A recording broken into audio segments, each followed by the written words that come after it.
وہ مسلمانوں کے اتفاق و اتحاد کی کوشش میں مصروف تھا تو شریر امراء نفاق کی فضا گرم کرنے پر تلے ہوئے تھے۔ اس نے سب سے پہلے خلیفہ الحاکم بامر اللہ سے ملاقات کی اور اس ضمن میں وضاحت چاہی۔ خلیفہ الحاکم بامر اللہ یہ سن کر دم بخود رہ گیا کہ اس کے بارے میں رعایا میں کس قسم کی افواہیں گردش کر رہی ہیں۔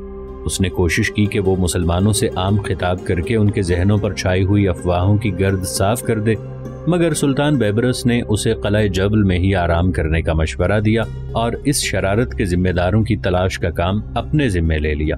خلیفہ الحاکم بامر اللہ نے سلطان بیبرس کی بات کو تسلیم کرتے ہوئے فی الوقت خاموشی اختیار کر لی۔ سلطان بیبرس نے خلیفہ الحاکم بامر اللہ کو قلعہ جبل کے قصر کبیر میں ایک دوسرے شاہی محل میں منتقل کر دیا اور ساتھ ہی حکم جاری کر دیا کہ امراء و خاص امیر المؤمنین سے ملاقات کے لیے پہلے سلطانی اجازت حاصل کریں، اس کے بعد وہ خلیفہ کے پاس نشست کر سکتے ہیں۔ اس فرمان کا مقصد صرف یہ تھا کہ شریر امراء خلیفہ تک رسائی حاصل نہ کر سکیں، اور اگر وہ کسی طرح پہنچ بھی جائیں تو باہر نکل کر لایانی باتیں نہ اڑا پائیں۔ سلطان بیبرس نے ایسے تمام امراء کی خفیہ نگرانی کا حکم دیا جن کے بارے میں یہ شک تھا کہ وہ افواہیں پھیلا کر سلطنت میں انتشار اور بدامنی پیدا کرنا چاہتے ہیں۔ سلطان بیبرس کے اس فرمان نے شریر امراء پر کاری وار کیا اور محض پر پھر پڑا کر رہ گئے۔ انہوں نے سلطان بیبرس کے اس فرمان کو غلط انداز میں مشتہر کرنا شروع کر دیا۔ وہ برملا سلطان بیبرس کو برا بھلا کہتے اور اس پر یہ الزام عائد کرتے کہ اس نے خلیفہ الحاکم بامر اللہ کو نظر بندی قیدی بنا لیا ہے اور اسے عزلت نشینی کی زندگی پر مجبور کر دیا ہے۔ امیر المؤمنین کی نظام حکومت میں کوئی حیثیت نہیں ہے اور نہ ہی اسے کوئی اختیار اور اقتدار حاصل ہے، وہ صرف سلطان بیبرس کے رحم و کرم پر زندگی کی سانسیں پوری کر رہا ہے۔ یہ الگ بات تھی کہ مورخین نے ان کی باتوں کو صداقت کا لبادہ پہنا دیا، مگر عام رعیت نے خلیفہ کی گوشہ نشینی پر کوئی رد عمل ظاہر نہیں کیا۔ ان کے لیے یہ کافی تھا کہ ہلاکو خان کی بدولت امت مسلمہ کا جو شیرازہ بکھر چکا تھا، وہ خلیفہ الحاکم بامر اللہ کی بدولت دوبارہ سمٹتا ہوا دکھائی دے رہا تھا۔ لوگ اپنے سلطان اور خلیفہ دونوں سے یکساں محبت کا اظہار کرتے رہے اور ان کی سلامتی کے لیے دعائیں کرتے رہے۔ ناظرین، سیریز کو پسند کرنے کا شکریہ۔ ویڈیو کو لائک کریں، چینل کو سبسکرائب کریں اور کامنٹس کر کے بتائیں کہ آپ کو یہ سیریز کیسی لگی۔ ادھر حالات یہ تھے کہ دوسرے روز مطیع الدین کو خاص زندان سے نکالا گیا۔ اس کی حالت خاصی خراب تھی، داڑھی بڑھ کر عجیب صورت اختیار کر چکی تھی، آنکھوں کے گرد حلقے پڑ چکے تھے۔ اسے لباس پہنا کر اس کی آنکھوں پر ایک سیاہ پٹی باندھ دی گئی۔ یہ صرف اس لیے کیا گیا تھا کہ وہ طویل عرصے سے اندھیرے کمرے میں بند تھا، یکدم تیز روشنی میں آنے کے باعث اس کی نظر پر گہرا اثر پڑ سکتا تھا۔ مطیع الدین کو آگاہ کر دیا گیا کہ اسے شیخ الرئیس کے سامنے پیش کیا جانے والا ہے۔ اس نے آنکھوں پر پٹی باندھنے میں جب مزاحمت کی تو اسے اس کی وجہ بھی بتا دی گئی۔ مطیع الدین وجہ جان کر محض خاموش رہ گیا۔ اسے غلام محافظوں کے ساتھ شیخ کبیر الدین کے پاس لایا گیا۔ شیخ کبیر الدین کے کمرے میں روشنی کسی قدر کم تھی۔ اس نے مطیع الدین کی آنکھوں سے پٹی ہٹانے کی ہدایت کی۔ غلام محافظ نے آگے بڑھ کر مطیع الدین کی آنکھوں سے پٹی کھول دی۔ مطیع الدین روشنی کے باعث کافی دیر تک اپنی آنکھیں مسلتا رہا۔ جب وہ کچھ دیکھنے کے قابل ہو گیا تو اس نے شیخ الرئیس کی جانب دیکھا جو مسرت بھری نگاہوں سے اس کی جانب متوجہ تھا۔ مطیع الدین ابھی تک کوئی اندازہ نہیں لگا پایا کہ اسے کیوں کر یہاں لایا گیا ہے۔ یہ الگ بات تھی کہ وہ عرصے سے زندان خانے سے نکلنے کی فکر میں تھا، مگر کوئی ایسا راستہ اسے مل نہ پایا جو مددگار ثابت ہو سکے۔ مطیع الدین، ہم تمہیں روشنی کی دنیا میں خوش آمدید کہتے ہیں، شیخ الرئیس نے کہا۔ شیخ الرئیس نے خامخواہ زحمت کی۔ کچھ ہی دن کی بات تھی، میں خود آپ کے پاس چلا آتا، مطیع الدین نے بلا دھڑک کہا۔ شیخ ابو رادیہ کے چہرے پر اس کی بدتمیزی سے ناگواری سی پھیل گئی۔ ہم تمہارے بارے میں تم سے زیادہ جانتے ہیں، زندان کی دیواریں تمہیں یقیناً نہیں روک سکتی، مگر ہماری سلطنت میں سے نکلنا کوئی آسان کام نہیں ہے۔ ہم نے تمہیں یہاں اس لیے نہیں بلایا ہے کہ تم سے بحث اور مباحثہ کریں، بلکہ ہم تم سے ایک سودا کرنا چاہتے ہیں۔ شیخ الرئیس نے ادھر ادھر کی باتیں نظر انداز کرتے ہوئے مطلب کی بات کی۔ مطیع الدین حیرت سے اس کی طرف دیکھنے لگا۔ وہ شیخ کبیر الدین کی بات کو سمجھنے کی کوشش کر رہا تھا۔ شیخ الرئیس، مطیع الدین توقف کے بعد بولا، آپ نے تجارت کب سے شروع کر دی؟ میں تو آپ کو فدائیوں کا سلطان سمجھتا رہا تھا۔ اتفاق کی بات ہے کہ آج ہم ضرورت سے زیادہ خوش ہیں، اس لیے تمہاری حجتوں پر برا نہیں منائیں گے۔ کوئی اور دن ہوتا تو شاید نتیجہ اس کے برعکس نکلتا۔ شیخ کبیر الدین نے متنبہ کیا۔ شیخ الرئیس، مطیع الدین ہنسنے لگا، نہ تو میں پہلے حجتیں کیا کرتا تھا اور نہ اب کر رہا ہوں۔ میں تو یہ جاننے کا خواہش مند ہوں کہ ایسی کیا بات ہے جو آپ کو ایسا لب و لہجہ اختیار کرنے پر مجبور کیا ہوا ہے؟ دائیں بائیں کی باتیں چھوڑو، صرف اتنا بتاؤ کہ تم گل وقوز کے حصول کے لیے کس حد تک جا سکتے ہو۔ شیخ کبیر الدین کا لہجہ بڑا معنی خیز تھا۔ یعنی آپ اب مجھ سے میری محبت کا امتحان لینے کے خواہش مند ہیں؟ مطیع الدین بولا، مجھے امتحان وغیرہ سے کوئی غرض نہیں ہے، میں تمہاری محبت کی گہرائی ماپنا چاہتا ہوں۔ شیخ الرئیس اس بات کو چھوڑیں، آپ مجھے صرف اتنا بتائیں کہ آپ مجھ سے کیا کام لینا چاہتے ہیں۔ اگر وہ میرے مزاج کے مطابق ہوا تو میں اسے کر گزرنے میں تامل نہیں کروں گا۔ مطیع الدین، ہمیں انکار سننے کی عادت بھی نہیں ہے۔ شیخ الرئیس اس خادم کی فطرت سے بھی بخوبی آگاہ ہیں۔ مطیع الدین نے مختصراً کہا، تمہارے بدن کی طاقت کم پڑ گئی ہے مگر تمہارا دماغ ابھی بھی پہلے جیسا ڈھیٹ ہی ہے۔ شیخ کبیر الدین کے لہجے میں درشتی اود کر آ گئی۔ شیخ الرئیس کو میری بات ناگوار گزری ہے تو میں معافی چاہتا ہوں، مگر میں جس مقصد کے لیے یہاں آیا ہوں اسے ادھورا چھوڑ کر کم از کم زندہ واپس نہیں جاؤں گا۔ مطیع الدین نے ترکی بترکی جواب دیا۔ شیخ ابو رازیہ کی قوت برداشت جواب دے گئی۔ وہ خونخوار انداز میں مطیع الدین کی جانب بڑھ گیا۔ شیخ کبیر الدین نے اسے اشارے سے منع کیا۔ مطیع الدین، ہم نے تمہیں آج اسی معاملے کے لیے بلایا ہے۔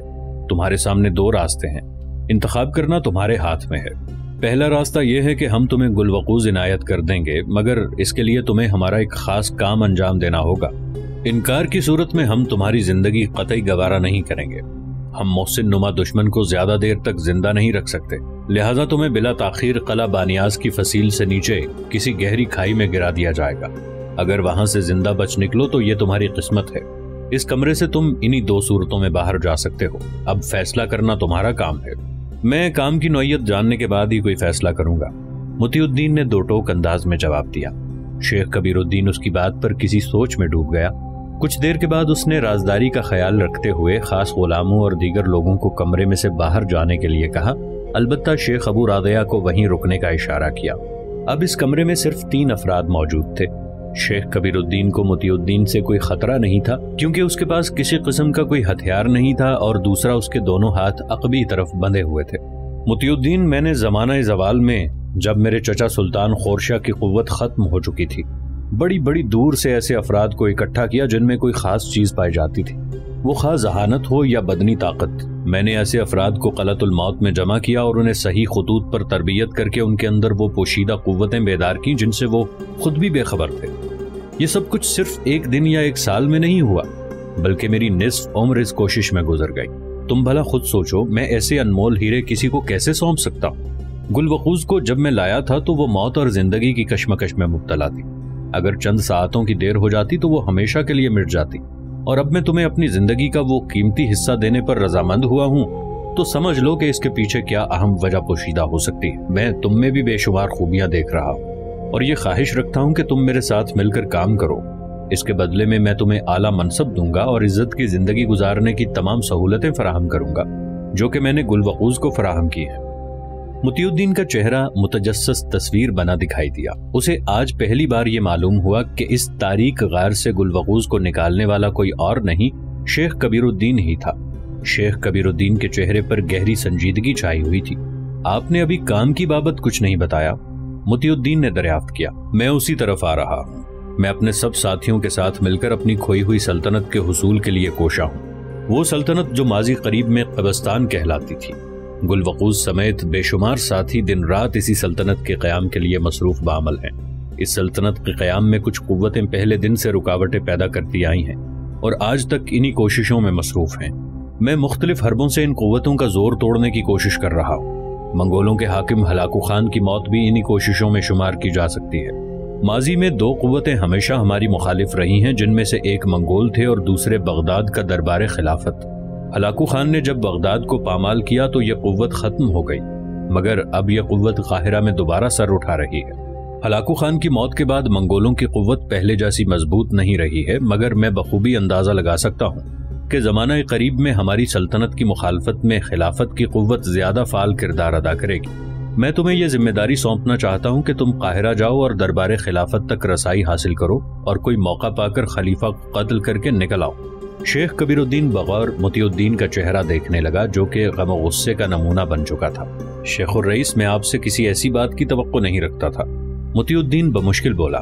مطیع الدین، جلد بازی سے کام نہ لو، میری خلیفہ سے کوئی ذاتی دشمنی نہیں ہے، اگر وہ میری راہ میں نہ آئے تو مجھے اس سے کوئی غرض نہیں، مگر ایسا ہونا ممکن نہیں ہے۔ وہ خامخواہ میری راہ میں آئے گا اور ہمارے جانباز ساتھیوں کو اس کے ساتھ ایک طویل جنگ میں الجھنا پڑے گا۔ جہاں تک مجھے معلوم ہوا ہے وہ واحد صاحب بصیرت شخص ہے جو بغداد کی تباہی کے بعد عباسی خاندان میں زندہ رہ پایا ہے۔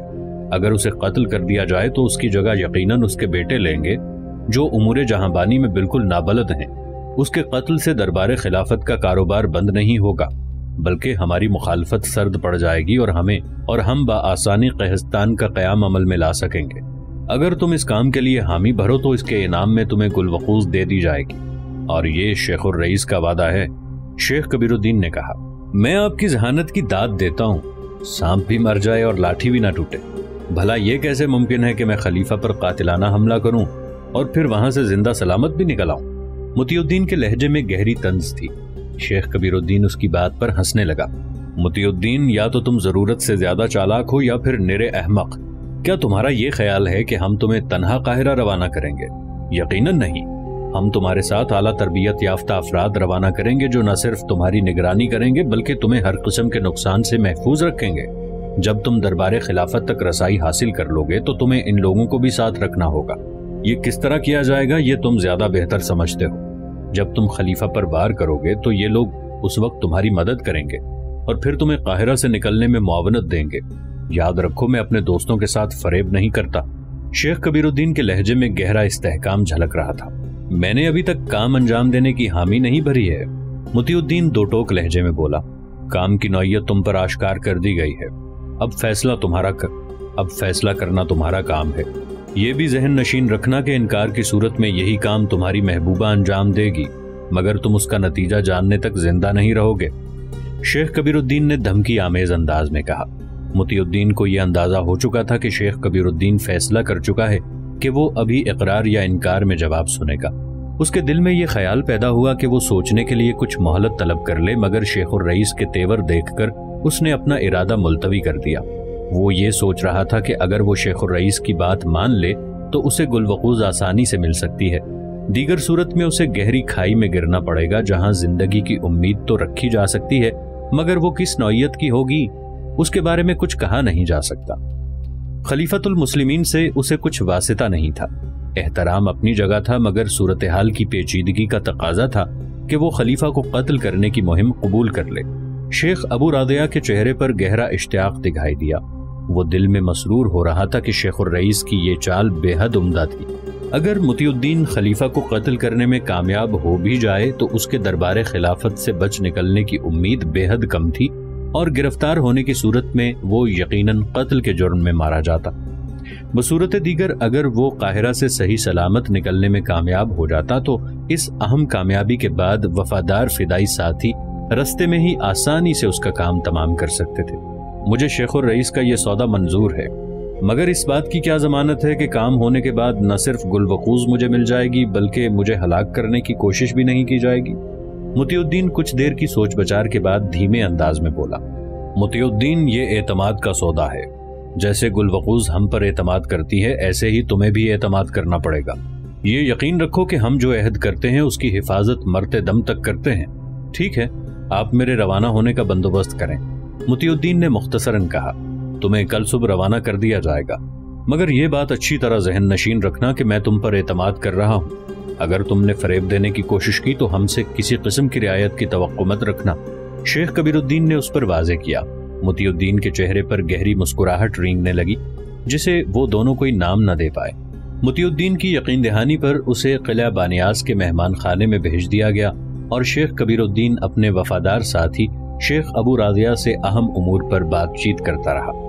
سلطان بیبرس مسلمانوں کے اس دور انتشار میں جہاں سلطنت اسلامیہ کی سرحدوں کو مضبوط کرنے میں مصروف عمل تھا اور چاروں جانب بڑھ کر دشمنان اسلام کے دانت کھٹے کر رہا تھا، وہیں وہ علم دوست اور معارف نواز حکمران بھی تھا۔ علم و فن سے اس کی دلچسپی فطری تھی۔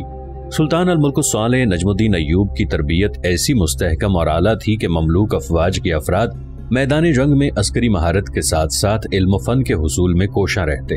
سلطان بیبرس میں یہ خوبی بدرجہ اتم پائی جاتی تھی۔ اس کی ایک وجہ شیخ الاسلام عز الدین رحمۃ اللہ علیہ بن سلام دمشقی کا خاص قرب بھی تھا، جن کے سائے تلے سلطان بیبرس کا ایک طویل وقت گزرا تھا اور قاہرہ میں قیام کا 1/3 حصہ ان کے پاس گزارا جاتا تھا۔ اہل علم کی قدردانی اور سرپرستی سلطان بیبرس کا فطری خاصہ تھا۔ یہی وجہ تھی کہ بغداد کی تباہی کے بعد اس کی سلطنت میں علماء، فضلاء، فقہاء، صلحاء، فلاسفر، مجتہدین، مورخین، ادباء، حکماء اور اطباء اور دوسرے اہل فنون کا بے نظیر اجتماع ہو گیا تھا کہ سلطان صلاح الدین ایوبی کے دور کی یاد تازہ ہو گئی۔ اس سے پہلے سلطان نور الدین زنگی رحمۃ اللہ علیہ اور ایوبی سلاطین مصر و شام میں سینکڑوں مدرسے قائم کر چکے تھے، جن میں بیشتر سلطان بیبرس کے دور تک نہایت حسن و خوبی سے اپنے دامن سے بصیرت و علم کے موتی بکھیر رہے تھے۔ سلطان بیبرس نے نہ صرف ان دینی مدارس کو قائم رکھا بلکہ ان میں بے شمار مدرسوں کا اضافہ کیا۔ تاتاریوں کی یورش سے جن مدرسوں کو نقصان پہنچا تھا، سلطان بیبرس نے ان کی ازسر نو تعمیر یا مرمت کرائی اور انہیں پہلے سے بہتر صورتحال پر بحال کیا۔ ان مدارس کے لیے سلطان بیبرس نے لاکھوں دینار آمدنی کی جاگیریں وقف کی اور اس کے امراء نے اس کار خیر میں بڑھ چڑھ کر حصہ لیا۔ غرض یہ کہ عہد بیبرس میں گلشن علم پر بہار تازہ آ گئی اور تشنگان علم دور دور سے کھنچ کر مصر و شام آنے لگے۔ سلطان صلاح الدین ایوبی رحمۃ اللہ علیہ کے دور سے کچھ عرصے پہلے تک تعلیم و تدریس کے لیے الگ عمارتیں وجود میں نہیں آئی تھیں۔ تعلیم و تعلم کے لیے مساجد کے صحن، خانقاہوں کے حجرے اور علماء کے مکانات مدارس یا مکاتب کا کام دیتے تھے۔ تاہم بغداد میں مدرسہ نظامیہ کے قیام کے بعد سے مدرسوں کے لیے الگ عمارتوں کا رواج پڑ گیا۔ مدرسہ نظامیہ کی بنیاد سلطان ملک شاہ سلجوقی کے نامور وزیر خواجہ نظام الملک طوسی نے 457 ہجری میں رکھی تھی، جو کہ 2 برس کی تعمیر کے بعد مکمل ہوا۔ اس مدرسے نے اتنی شہرت پائی کہ دربار خلافت نے اس کی مزید شاخیں بنانے کا اعلان کیا۔ تھوڑے ہی عرصے میں اس مدرسے کی اہم شاخیں نیشاپور، اصفہان، موصل، جزیرہ، خورستان، بصرہ، ہرات، بلخ اور طوس میں قائم ہو گئیں۔ یہ طریقہ تعلیم اتنا عام ہوا کہ بعد میں آنے والے سلطانوں کے عہد میں کئی اہم شہروں میں مدرسوں کا قیام عمل میں لایا گیا۔ زیادہ تر یہی رواج تھا کہ مدرسہ کسی اہم یا مرکزی مسجد کے ساتھ ملحق بنایا جاتا تھا تاکہ اساتذہ اور طلبہ کے قیام کے لیے مساجد کے حجرے استعمال کیا جا سکتے۔ بعد میں الگ عمارتوں میں ہاسٹلز بنائے گئے۔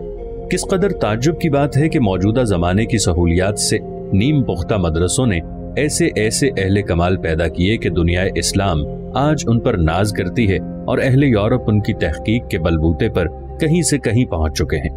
سلطان بیبرس کے عہد میں قاہرہ، سکندریہ، دمشق، حلب، حمات، حمص اور بالبک میں سینکڑوں مدرسے تشنگان علم کو سیراب کر رہے تھے۔ ان مدرسوں میں قاہرہ کے مدرسہ صلاحیہ، شافیہ، زین التجار، شریفیہ، مشہد امام حسین، صوفیہ، الازہر، دمشق کے مدرسہ نوریہ، عادلیہ ابن عمر، جامع دمشق، رکینہ، رواحیہ، مالکیہ، اسمیہ، حلب کے مدرسہ ابن شداد، شادبخت اور بالبک کے مدرسہ النجمیہ کو عالمگیری شہرت حاصل تھی۔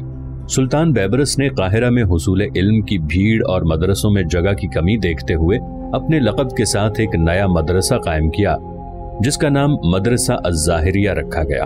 اس میں جگہ کی قلت کی شکایت دور کی گئی اور طلباء اور اساتذہ کے لیے بے شمار سہولتیں مہیا کی گئیں۔ مدرسے کا کام 662 ہجری میں شروع کیا گیا جو کہ 664 ہجری میں مکمل ہو گیا۔ سلطان بیبرس نے اس کا افتتاح کیا اور اس میں علامہ تقی الدین بن زریں کو فقہ شافعیہ کی تدریس کے لیے اور امام شرف الدین دمیاطی رحمۃ اللہ علیہ کو علم حدیث کی تدریس کے لیے مقرر کیا۔ سلطان کی مملکت کے دوسرے مدارس میں بھی اس دور کے سربراوردہ علماء اور فقہاء تعلیم دیتے تھے اور حکومت کی طرف سے ان کے معقول مشاہرے مقرر تھے۔